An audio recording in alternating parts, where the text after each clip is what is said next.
se ele continuar preso, ele será condenado. Então esse estímulo de Deus, ele vem na nossa vida para nos ajudar a entender a necessidade de nós entregar a nossa vida para Jesus.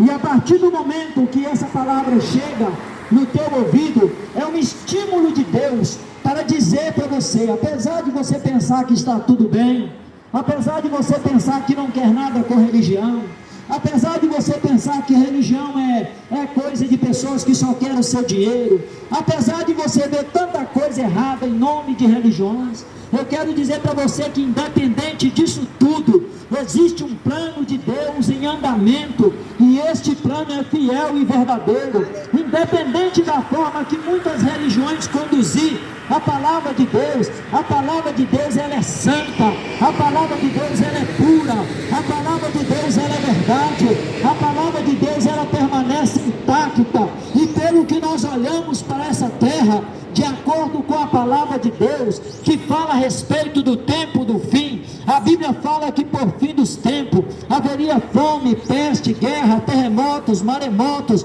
filho contra pai, pai contra filho, mas a Bíblia mostra pelo menos duas características, que seriam normais, mesmo quando tivesse finalizando o tempo de Deus trazer juízo sobre essa terra, e uma dessas coisas é o resfriamento do amor em toda a terra.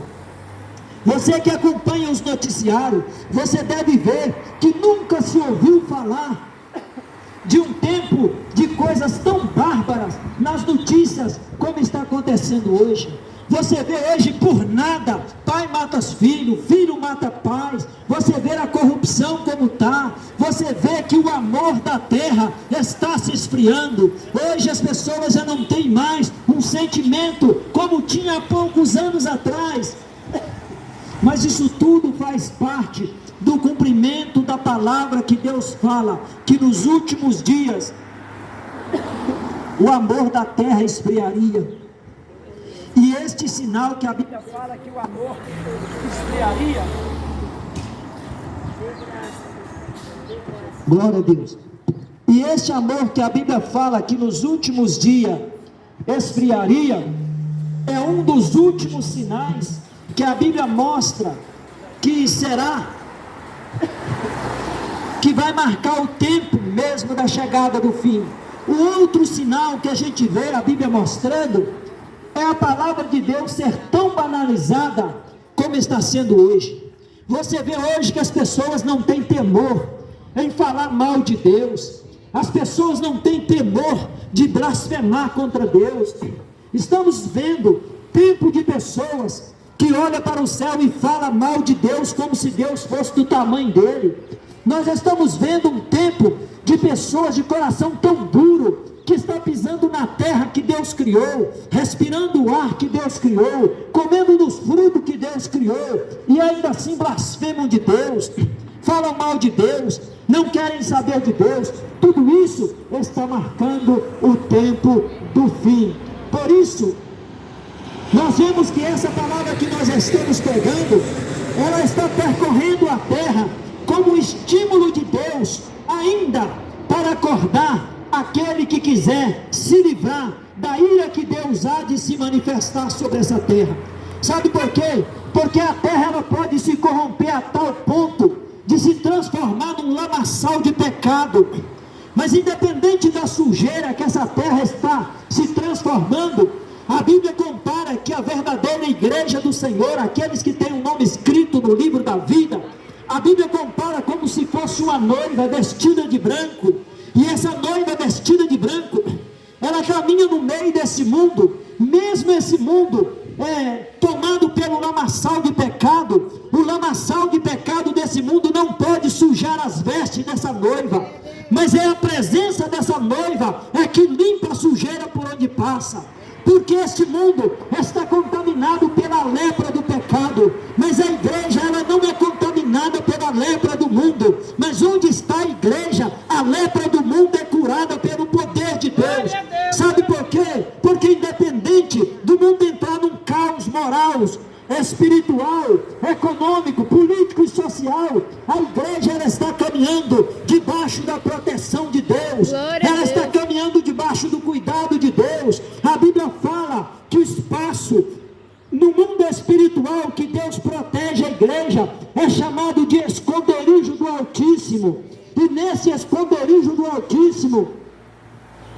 igreja, ela descansa na sombra do Onipotente, porque ela sabe que aquele que protege ela não dorme. A igreja sabe que aquele que cuida dela não erra, aquele que cuida dela não falha. Por isso ainda justifica a pregação do Evangelho, porque Jesus Cristo ainda não voltou. Mas a Bíblia fala que em breve, num abrir e fechar de olhos, esse céu que você está vendo, ele vai abrir, e Jesus Cristo, ele vai descer em glória para buscar a sua igreja, querendo você não, acreditando você não, porque é um direito seu não acreditar. Mas independente de você acreditar ou não, você que não tem Jesus, você está num barco indo para o inferno, mas a voz do Evangelho, ela ecoa dentro desse barco, e Jesus Cristo, ele vai dizendo: vinde a mim você que está cansado e oprimido, porque o barco do mundo está indo para o inferno, mas o socorro bem presente de Deus, ele está oferecendo salvação àquele que quiser sair do barco da condenação,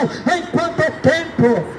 Você tem a oportunidade de sair do barco da condenação enquanto é tempo, porque o mundo é uma embarcação que está indo para a condenação. Quantas pessoas que já estão numa certa idade, vivem a vida toda, já sabem que a vida é uma ilusão, mas quando vê a pregação do Evangelho, não é capaz de perceber que para que tudo que existe, existisse, precisou de um Criador, e esse Criador é o que gerencia tudo, para que tudo se mantenha de pé, e esse Criador também é o que nos criou, é o que nos formou, é o que fez um plano de salvação. E a Bíblia fala que esse Deus, que não pediu opinião para os homens para fazer esse plano, no momento certo, na hora certa, ele vai fazer com que este plano seja cumprido, porque Jesus, ele disse assim, ó: vinde a mim todos os que estão cansados e oprimidos, que eu vos aliviarei. Jesus, ele oferece a salvação em tempo oportuno, porque quem crê será salvo, mas quem não crê já está condenado. Por isso, essa pregação que nós estamos fazendo, para dizer para você, não é te oferecer a salvação ou a condenação, é para avisar para você que sem Jesus você já está condenado. É só uma questão de tempo. Mas a Bíblia fala que Deus não criou o homem para ser condenado, Deus criou o homem para a glória do teu nome. Por isso a salvação, ela vem de encontro à vida do homem, para avisar o homem: quem crê será salvo, mas quem não crê já está condenado. Por isso é uma questão de você levantar a tua mão e pedir Jesus que entre na tua vida, porque só Jesus, ele tem poder para perdoar os teus pecados, porque aonde chega Jesus, chega a luz do Evangelho, aonde chega Jesus, chega a paz, aonde chega Jesus, chega a esperança, aonde chega Jesus, chega o perdão. E esse Jesus, ele está percorrendo a terra através da tua igreja, e onde passa essa palavra, uma pessoa se humilha, reconhecendo que é pecador. O primeiro passo é esse: você tem que reconhecer que você é um pecador, você tem que reconhecer, porque a partir do momento que você reconhece que você é pecador, você percebe que você tem uma dívida com Deus. A partir do momento que você reconhece que você tem uma dívida com Deus, você também percebe que o euro não pode pagar essa dívida. Ainda que você tivesse muito dinheiro para pagar pelos teus pecados, Deus não aceita o euro do homem para pagar os pecados. Ouro não pode pagar pecado, ouro não pode pagar pecado, penitência não pode pagar pecado. Mas eu posso te dizer para você que nessa manhã nós viemos para te informar que o sangue de Jesus Cristo, ele pode perdoar os nossos pecados, porque ele levou sobre si os nossos pecados na cruz do Calvário. Por isso a Bíblia fala que ainda que os teus pecados sejam mais vermelhos que a escarlata, o sangue de Jesus, ele pode purificar você para ficar mais branco do que a branca lã. Por isso hoje, não despreza o que Jesus Cristo fez por você. Não despreza a tão grande oportunidade que Jesus Cristo te oferece no dia chamado hoje, porque hoje Jesus Cristo, ele está propondo essa salvação para a humanidade. Muitos estão rejeitando, mas aquele que aceitar, a Bíblia fala: aquele que aceitar, esse será perdoado dos teus pecados. A Bíblia diz que aquele que aceitar, o nome dele será escrito no livro da vida. A Bíblia diz que aquele que aceitar, a Bíblia fala que ele entrará pelas portas. Por isso hoje, talvez você nunca parou para pensar nisso, mas pare hoje, pergunte você mesmo, qual é o sentido da vida?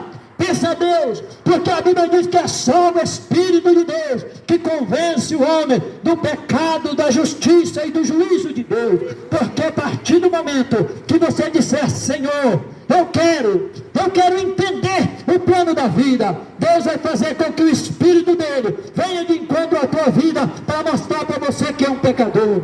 Quantas pessoas às vezes passam aqui, às vezes olham para nós dentro de um carro, balançam a cabeça com um ar de deboche, como se nós estivéssemos fazendo uma loucura. Eu quero dizer para você, a Bíblia fala que para aqueles que perecem, o Evangelho é loucura.